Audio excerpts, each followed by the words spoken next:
Viewers, welcome to my channel. आज हम Rhonda Byrne का द सीक्रेट बुक का 6 चैप्टर का फर्स्ट पार्ट पढ़ने जा रहे हैं। संबंधों का रहस्य। मेरी डायमंड। रहस्य मतलब ये है कि हम अपने ब्रह्मांड के निर्माता हैं और हम जो भी इच्छा साकार करना चाहते हैं वो हर चीज हमारे जीवन में प्रकट होगी। इसीलिए हमारी इच्छाएं, विचार और भावनाएं बहुत महत्वपूर्ण है, क्योंकि वही हमारे जीवन में साकार होती है। एक दिन मैं एक आर्ट डायरेक्टर के घर गई, जो बहुत मशहूर फिल्म निर्माता थे। उन्होंने अपने लिविंग रूम के हर कोने में एक नग्न औरत की सुंदर तस्वीर लगा रखी थी, जिसने एक कपड़ा लपेटे रखा था और वो अपना सिर घुमा रही थी, जैसे कह रही थी, मैं आपको नहीं देखना चाहती। मैंने उनसे कहा, मुझे लगता है कि आपको रोमांस में दिक्कत आ रही होगी। उन्होंने कहा, क्या आप अंतर्यामी है?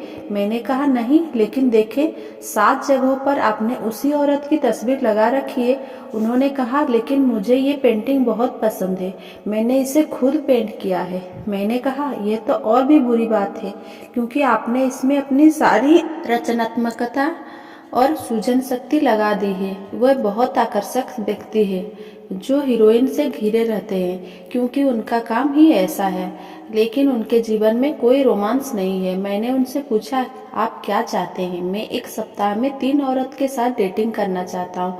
मैंने कहा, ठीक है, इस दूसरे की पेंटिंग बनाएं। 3 औरत के साथ अपनी पेंटिंग बनाएं और उसे अपने लिविंग रूम के हर कोने में टांग ले। 6 महीने बाद जब उनसे मेरी दोबारा मुलाकात हुई तो मैंने पूछा, आपका प्रेम जीवन कैसा है? बहुत बढ़िया। अब औरत मुझे फोन करती है, वे मेरे साथ डेटिंग पर जाना चाहती है। मैंने कहा, ऐसा इसीलिए हुआ क्योंकि यह आपकी इच्छा थी। वे बोले, मैं बहुत बढ़िया महसूस कर रहा हूँ। मेरा मतलब है, सालों से एक भी औरत मेरे साथ डेटिंग पर नहीं जा रही थी और अब मुझे एक हफ्ते में 3 डेटिंग मिल रही है। मेरे कारण वह लड़ रही है। मैंने कहा, ये तो आपके लिए अच्छी बात है। फिर उन्होंने मुझे अपनी नई इच्छा बताई। मैं सचमुच स्थायी रोमांस चाहता हूँ। अब मैं शादी चाहता हूँ, रोमांस चाहता हूँ। मैंने कहा, अच्छा, तो फिर उसकी पेंटिंग बना ले। उन्होंने एक सुंदर रोमांटिक रिश्ते की तस्वीर बनाई। इसके 1 साल बाद उनकी शादी हो गई और अब वे बहुत खुश है। ऐसा इसीलिए हुआ क्योंकि उन्होंने अपनी इच्छा को बाहर भेजा। उन्होंने बरसों तक डेटिंग की इच्छा की थी, लेकिन कुछ नहीं हुआ था क्योंकि उनकी इच्छा प्रकट नहीं हो पाई थी। उनका बाहरी स्तर, उनका लिविंग रूम हर समय उनकी इच्छा का विरोध कर रहा था। अगर आप इस ज्ञान को समझ ले तो आप इसके साथ खेलना शुरू कर सकते हैं।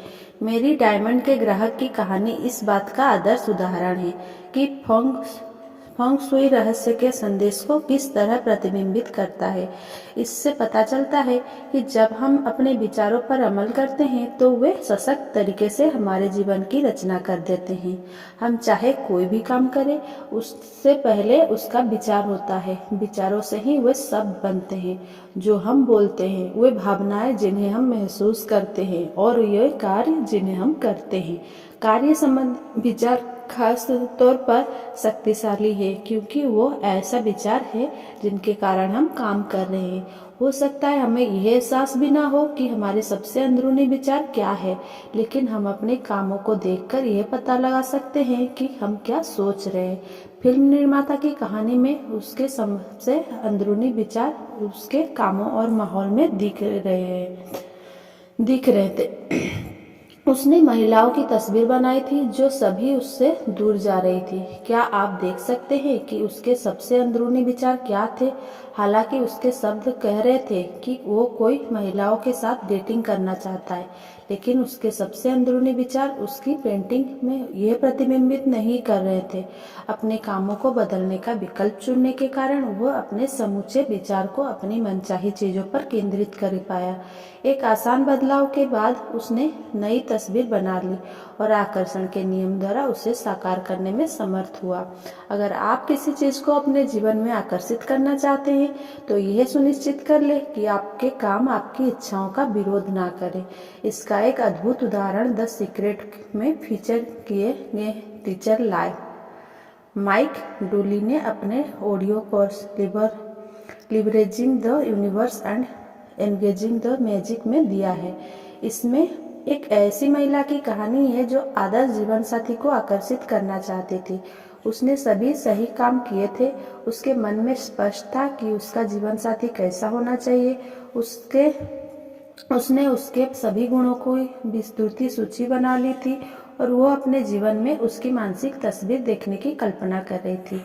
वे सभी काम करने के बावजूद आदर्श जीवन साथी का नामो निशान नहीं दिख रहा था। फिर एक दिन जब वो घर आकर अपने गैरेज के बीच में अपनी कार खड़ी कर रही थी तो उसके मुंह से आहा निकल गई। उसे एहसास हो गया कि उसके काम उसकी मनचाही चीज का विरोध कर रहे थे। अगर उसकी कार गैरेज के बीच में खड़ी है तो उसके आदर्श जीवन साथी की कार के लिए तो जगह ही नहीं बची है। उसके काम ब्रह्मांड से प्रबलता से कह रहे थे कि उसे यकीन नहीं है कि उसे अपनी मांगी हुई चीज मिलेगी। तो उसने तत्काल अपने गैरेज की सफाई की और अपनी कार एक तरफ खड़ी करके दूसरी तरफ अपने आदर्श जीवन साथी की कार के लिए जगह छोड़ दी। फिर उसने अपने बेडरूम में जाकर कपड़ों की अलमारी खोली जिसमें कपड़े ठसाठस भरे थे। उसके आदर्श जीवन साथी के कपड़ों के लिए जरा सी भी जगह नहीं थी। जगह बनाने के लिए उसने अपने कुछ कपड़े हटा दिए। इसके अलावा वह अपने बिस्तर के बीच में सो रही थी, इसलिए उसने अपनी तरफ सोना शुरू कर दिया और अपने जीवन साथी के लिए जगह खाली छोड़ दी। इस महिला ने डिनर पर जब यह कहानी माइक डूली को सुनाई तो टेबल पर उसके ठीक पास उसका आदर्श जीवन साथी बैठा था। जब उस महिला ने ये सभी सशक्त काम किए और इस तरह अभिनय किया जैसे उसे पहले से ही अपना आदर्श जीवन साथी मिल गया हो तो वो उसकी जिंदगी में आ गया। अब उसका विवाह हो चुका है और वे सुखी जीवन बिता रहे हैं। कल्पना को वास्तविक मानकर अभिनय करने का एक और उदाहरण मेरी बहन ग्लोंडा का है, जो द सीक्रेट फिल्म की प्रोडक्शन मैनेजर है। वो ऑस्ट्रेलिया में रहकर काम कर रही थी। वो अमेरिका जाना चाहती थी और हमारे अमेरिकी ऑफिस में मेरे साथ काम करना चाहती थी। ग्लोडा रहस्य को बहुत अच्छी तरह जानती थी, इसीलिए वो अपने मनचाही परिणाम को प्रकट करने के लिए सभी सही काम कर रही थी। लेकिन महीनों बाद भी वो ऑस्ट्रेलिया में ही रह रही थी। फिर ग्लोडा ने अपने कामों की तरफ देखा, तब जाकर उसे एहसास हुआ कि वह कल्पना को वास्तविक मानकर अभिनय करने का नाटक नहीं कर रही थी, जैसे उसे अपनी मांगे हुई चीजें मिल गई हो। तो उसने इस दिशा में सशक्त काम किए। उसने अपने जीवन की हर चीज को अपनी विदाई से जोड़ दिया। उसने सदस्यताएं रद्द कर दी, वे सामान बांट दिए जिनकी उसे जरूरत नहीं थी और अपने सूटकेस बाहर निकालकर उन्हें पैक कर लिया। 4 हफ्ते के भीतर ग्लोडा अमेरिका में थी और हमारे अमेरिकी ऑफिस में काम कर रही थी। इस बारे में सोचे कि आपने क्या मांगा है, फिर यह सुनिश्चित करें कि आपके काम आपकी मांगी हुई चीजों के विरोध में ना हो, बल्कि उसके अनुरूप हो। इस तरह अभिनय करें जैसे आप मनचाही चीजों को पा रहे हैं।